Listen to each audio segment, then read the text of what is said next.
Back to the 7-day video series today with video number 2, which is telling you all about your settings and especially your graphic settings before you're getting into the ranked games. Obviously, you want to have your settings optimized for maximum performance. So let's quickly have a look into the most important settings in your in-game Valorant settings menu. So obviously with your mouse settings, you want to feel something that you're comfortable at. I'm playing 0.5 sensitivity with a mouse on 400 DPI. I think I'm a fairly low sensitivity player, so you can go a little bit higher if you prefer a little bit higher. But let me tell you, don't make the mistake to tune up your sensitivity like way too high. I see a lot of lower ranked players whose sensitivity is way too high. It looks really shaky and they cannot get very accurate aim in that. So you can go, I would recommend either 400 DPI on your mouse or 800 DPI on your mouse. If you go 400 DPI, maybe you want to go to maximum like 0.8, 0.9 sensitivity. If you prefer lower sense, like I do, 0.5 or lowest, I think like 0.4 is all right. And if you go 800 DPI, play around with it. I think maybe like 0.3 or something in that direction. So really get a feel for it, test it out on like the practice range.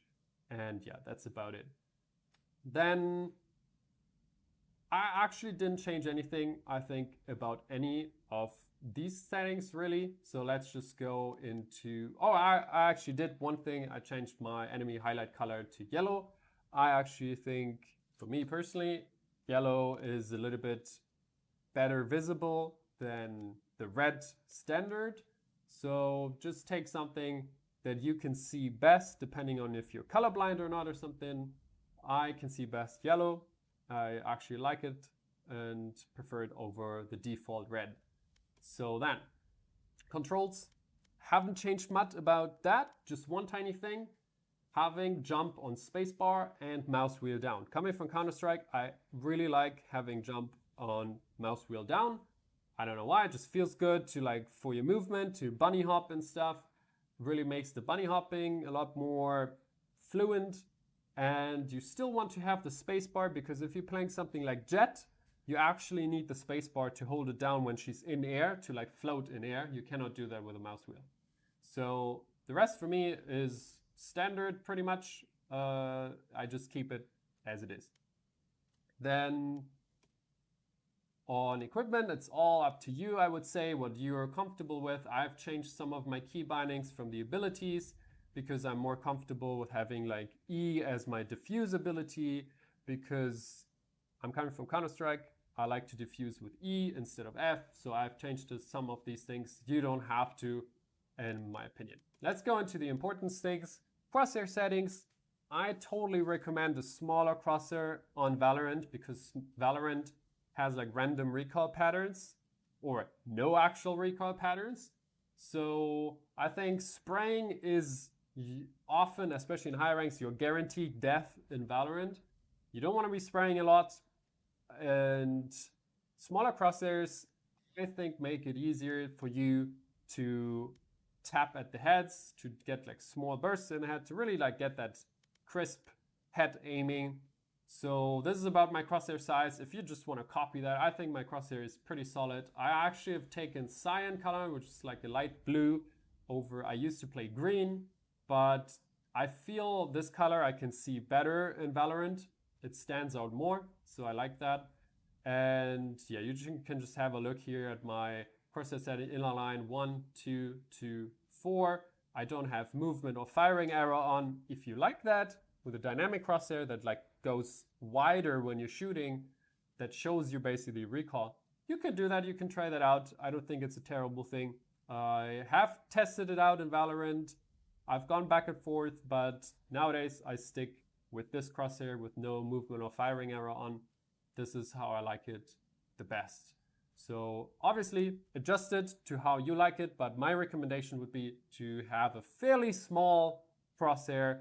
You could even play just with a dot. I do see people who just enable the dot, like cut out everything of this, and then they just increase like the dot size or something. Where is it?